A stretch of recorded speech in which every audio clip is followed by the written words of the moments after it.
Jadi saya cek dulu masih berapa slide. Oke, sudah kelihatan, Dek? Sudah, Ibu. Oke. Kira-kira yang tersensor itu tidak? Kalau ini langsung ya, tidak dari data mentah ya, langsung diketahui gitu yang tersensor mana. Tapi kalau misal kayak yang sebelumnya itu kan kayak ada data awal, terus kejadian sensornya seperti apa, baru kita rumuskan kembali tuh data survivalnya gitu, jadi tidak lengkap. Tapi kalau ini sudah langsung gitu ya, setelah di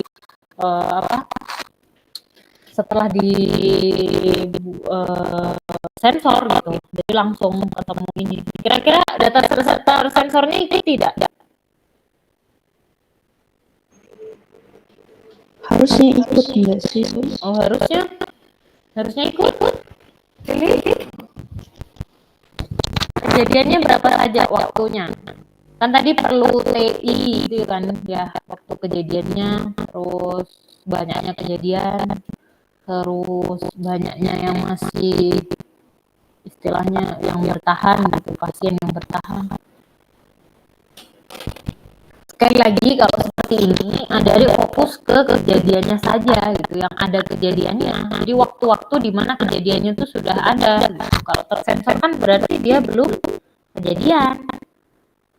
6 plus itu kan berarti kejadiannya mungkin ya setelah 6 gitu. Bisa jadi seperti itu toh.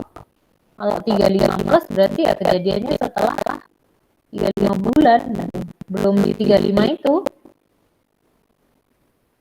Berarti bagaimana? TI-nya berapa saja kandidatnya? TI. 6, 7. Nah, 6, 7, 10, 13, 16, 22, sampai 23. Nah, itu saja. Nah, terus sekarang si YI-nya. D dulu, D. D itu kan kejadiannya tuh, D. Ya, sesuai jumlah datanya. Iya, Bu. Terus YI-nya bagaimana? YI.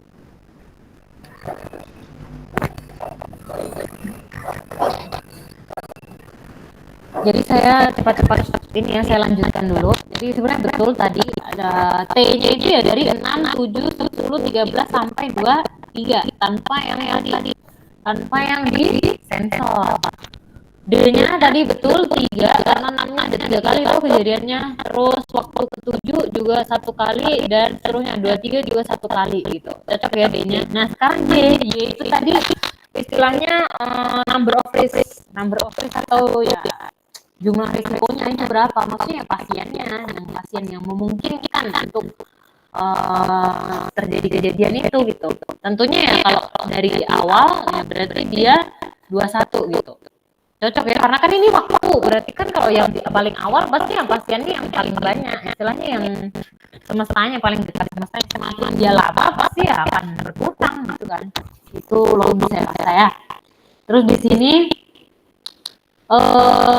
tadi 21 karena kenapa 21? Dihitung juga dari Iya, karena semuanya. Jadi semua kemungkinan gitu ya. Jadi semua pasien yang memungkinkan berisiko ini di waktu ke-6 mungkin kan. Jadi yang 35 tadi atau yang 30, nah itu kan semuanya berisiko ke ini kan, ke apa namanya, untuk mendapatkan ini gitu istilahnya ya. Terus kita kurangi ke untuk yang tes selanjutnya gitu, berarti kan kita bisa dapat dari mana? Ya 21 dia apa kan ini kira-kira. Jadi dari 17 itu dari mana kira-kira? Nah, ini mungkin tadi yang membedakan ya. Astaga Tuhan.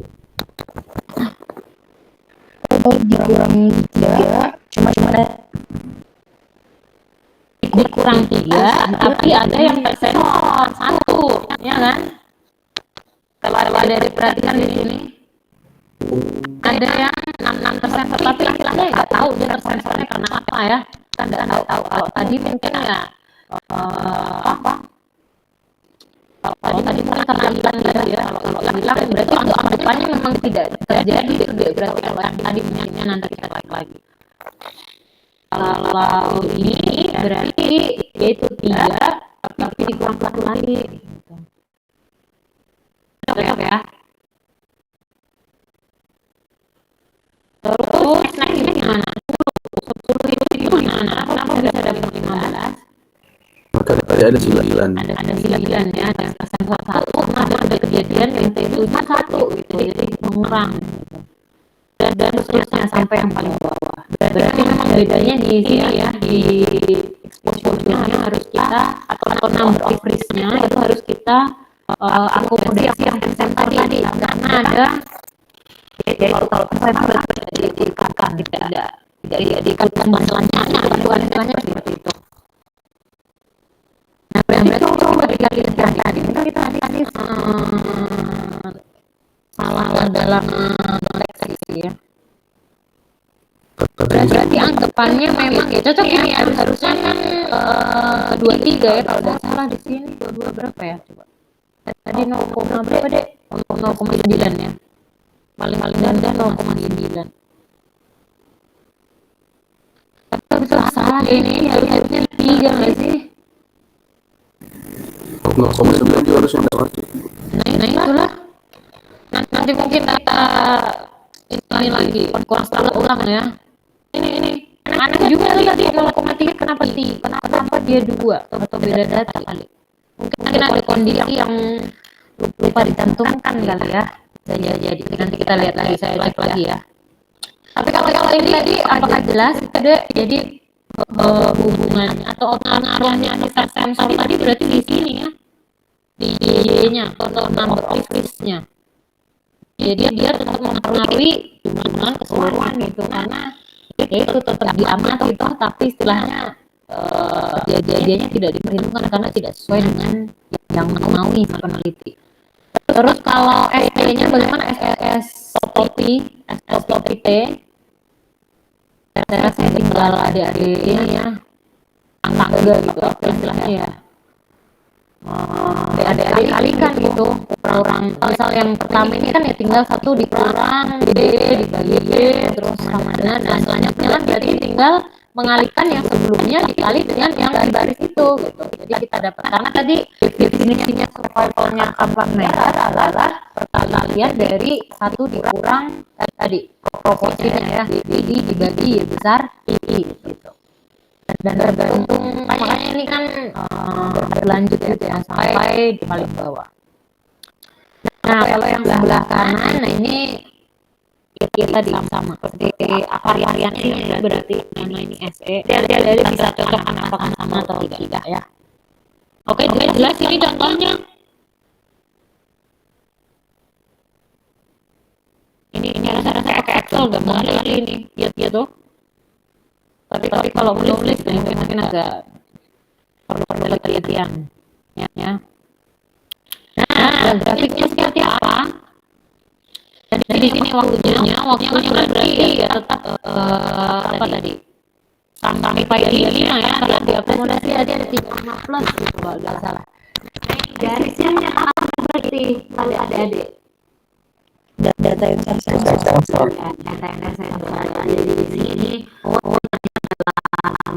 Apa namanya, dalam masinis survival ini ada beberapa data sensor juga gitu yang diakomodasi, jadi tercermin ada garis-garis di sini. Kalau di tadi 6 kalau salah ya, 9 ya, 9 terus dan seterusnya sampai belakang. Nah ini mohon juga di akomodasi. Selain peluangnya kan tadi juga sama yang sebelumnya yang data lengkap kan peluangnya ya, survivalnya gitu. Ketika 0 itu peluang sekian, ketika 9, ketika 10 itu sekian, itu diakomodasi. Tapi sebenarnya juga diikutkan dalam visualnya ya.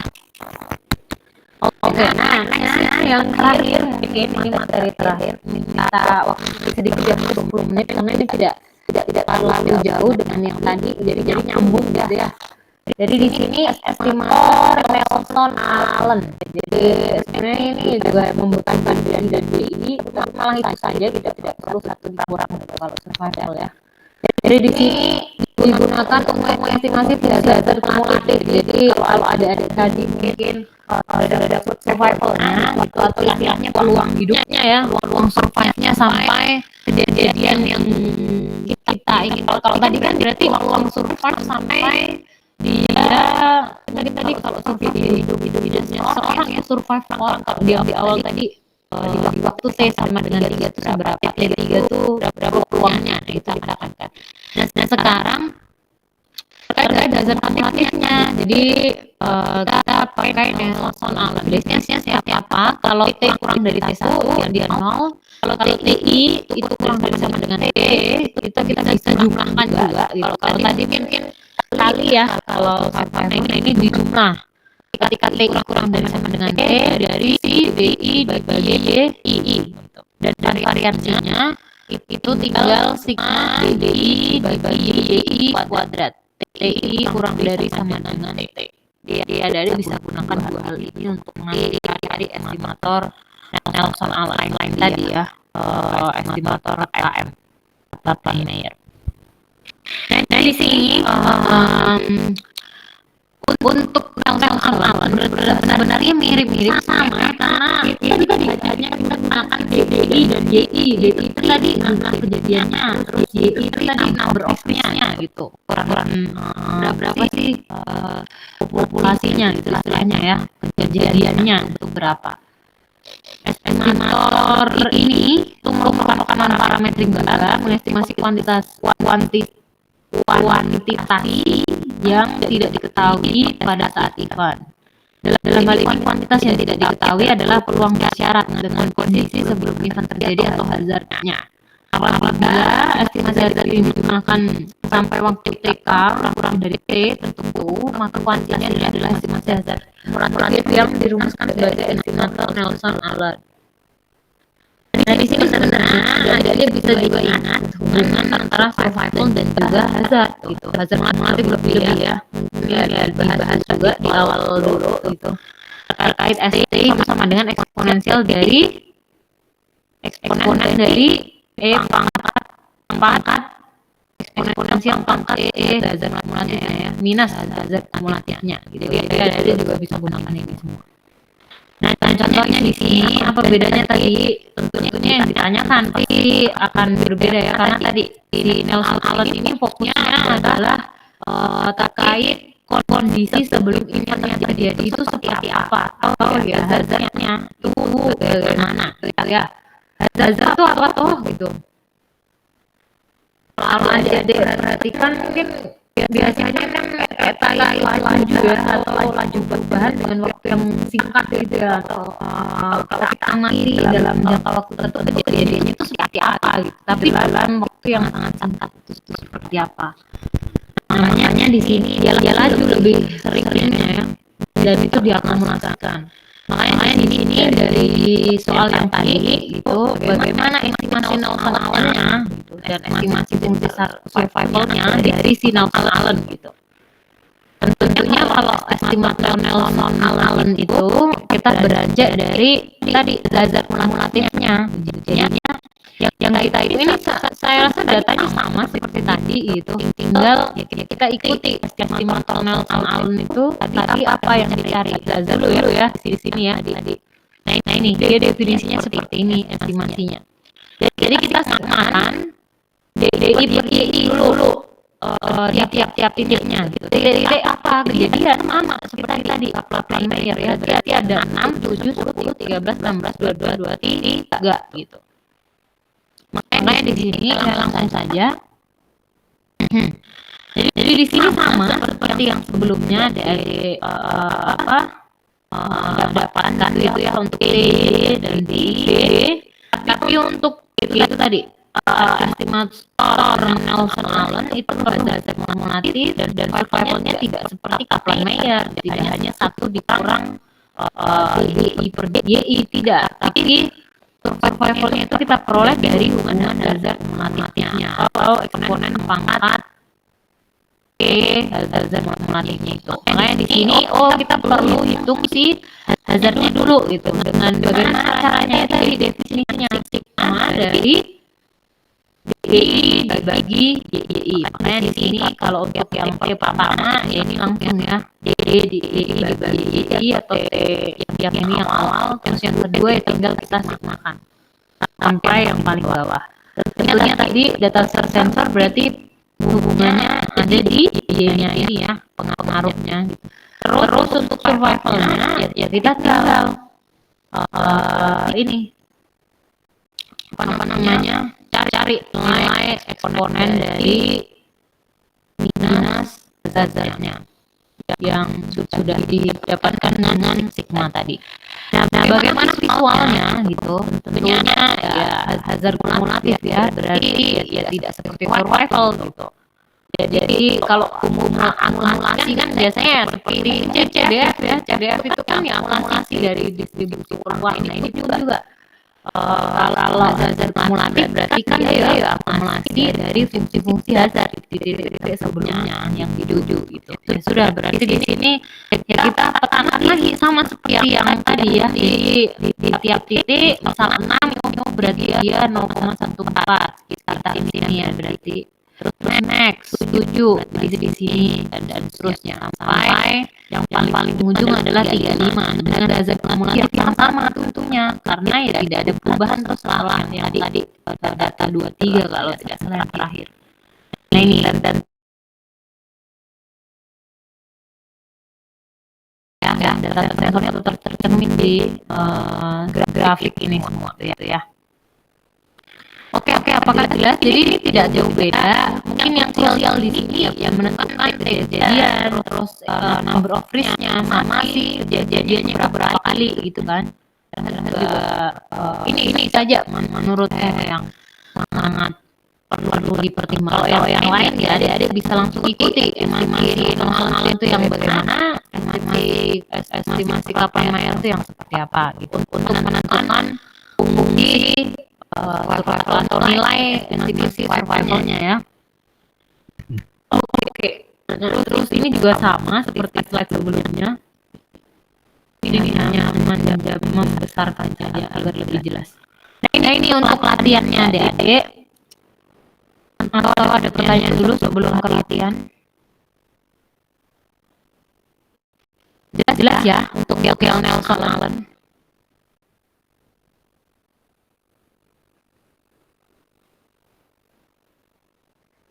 Jelas tidak?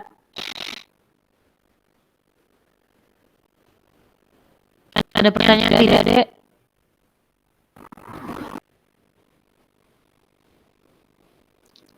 Kalau tidak ada pertanyaan, nah ini tugas tapi mungkin apa ya belum dikumpul, jadi kerjakan dulu gitu ya. Coba adik-adik buat estimasi Kaplan Meier dan juga estimasi Nelson Allen menggunakan data dari pengamatan pasien leukemia untuk perawatannya yang bukan MPP, yang bawahnya MPO. Dan saya rasa itu tidak ada data sensor, jadi masih lengkap ya yang di sini. Jadi silahkan coba latih adik-adik semua untuk mendapatkan estimasi Kaplan Meier dan juga apa tadi Nelson Allen ya. Tentunya kalau Kaplan Meier ya kita perlu survivalnya dan juga standar errornya kita standar deviasinya ya. Jadi mohon cek itu untuk Kaplan Meier. Lalu kalau Nelson Allen ya kita perlu hazard kumulatif dan juga survivalnya gitu. Apakah bisa dimengerti dan buat juga grafiknya. Jadi adik-adik belajar membuat grafik dari data set tadi itu, data set placebo ya. Jadi buat grafiknya. Harapan saya pekan depan mungkin ada beberapa orang yang melihatkan hasil kerjanya ya. Nanti saya lihat apakah sudah tepat dalam mengestimasi survival atau hazard dan juga apakah sudah tepat juga dalam visualkan grafik itu. Oke. Apakah jelas ini latihannya? Latihan tapi saya lihat ya. Pokoknya dikerjakan saja, bukan tidak dikumpul, tapi saya akan cek gitu ya. Jadi silakan dikerjakan untuk mengukur pemahaman dari adik terkait yang hari ini. Kebetulan belum ada yang tes sensor, nanti mungkin saya tambahi latihan di depan lagi ya terkait yang ini yang data set ini. Oke, apakah ada pertanyaan dari adik-adik cukup jelas atau tidak? Mohon disampaikan. Ini nanti akan saya bagikan di sekolah, jadi adik-adik nanti bisa cek ya setelah ini. Tapi sambil saya lihat dulu yang tadi, yang apa? Yang tadi, yang konsentrasi tadi. Saya mau cek lagi. Mungkin saya tambah deskripsinya saja ya biar tidak terlalu ini. Oke, apakah ada pertanyaan adik-adik? Cukup jelas tidak ini? Ya, silakan. Jelas. Sebenarnya saya tidak silakan raise hand kalau ada. Jelas. Ya, silakan Ahmad Gulam. Itu pengerjaannya di Excel ya atau di tulisan saja? Boleh di Excel. Boleh di Excel sih, Excel saja kalau mau cepat. Tapi grafiknya kalau ada garis itu kayak gimana tuh? Apakah bisa divisualkan atau ya kreativitas kalian, tapi pastikan kalau kerja di Excel kalian juga paham bagaimana menghitung tidak pakai Excel gitu ya. Jadi istilahnya nanti model yang ujian kan seperti itu tuh deh, kita mau ada ujian nih, ujian tulis. Oh ya. Jadi pastikan adik-adik saya tidak mengarahkan kalian ke Excel sepenuhnya, tapi kalau mau pakai Excel it's okay, tapi kalian wajib paham ininya, apa langkah-langkahnya. Terus kalau grafik boleh pakai Excel, tapi saya rasa juga sulit kalau ada visualnya yang seperti itu. Jadi mungkin bisa di manual, tapi kalau ada mungkin aplikasi lain yang bisa membantu adik-adik dalam visualkan data file it's okay. Yang penting adik-adik paham bagaimana dapat visualnya itu. Karena nanti sekali lagi di ujian pasti akan diuji tuh kayak gitu. Jadinya pastikan paham deh step by stepnya. Itu aja sih. Jadi ada keharusan kalian harus tulis tangan di Excel boleh ya, tapi itu tadi sekali lagi perhatikan baik-baik langkah-langkahnya. Itu saja sih. Karena nanti saya rasa bagus juga gitu kalau kalian terbiasa pakai Excel-nya gitu. Karena nanti kalau datanya banyak, itu kan kalau ujian mungkin datanya sedikit tuh, tapi kalau datanya banyak, nah itu kan kita alat gitu, nggak mungkin kita manual. Makanya nggak apa-apa kalian pakai Excel. Itu sih menurut saya. Jadi boleh dua cara boleh, salah satu boleh, tapi pasti paham keduanya gitu. Oke, ada lagi? Bisa langsung dikerjakan kan gampang itu mainnya. Nanti untuk yang depan nanti saya cek lagi ya deh, kayaknya deskripsinya perlu saya tambah jadi biar tidak rancu seperti yang tadi kita perhatikan, tapi sekali lagi fokus ke kejadiannya ya. Ini bagaimana kita menghitung ya, fokus kejadiannya ada tidak sih sebenarnya, itu yang sebenarnya jadi kunci. Kalau tersensor itu hanya mempengaruhi tadi number of nya ya, yang kemungkinannya saja.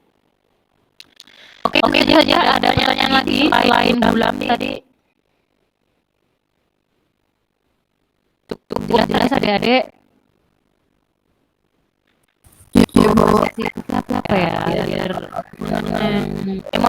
emoticon show reaction. Kalau sudah oke kasih jempol atau apakah, nah itulah.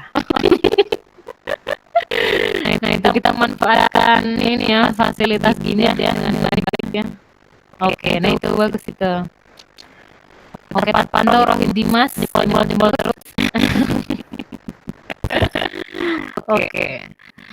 Kalau tidak ada pertanyaan, ada yang menangis itu, kenapa dimulai ke bawah?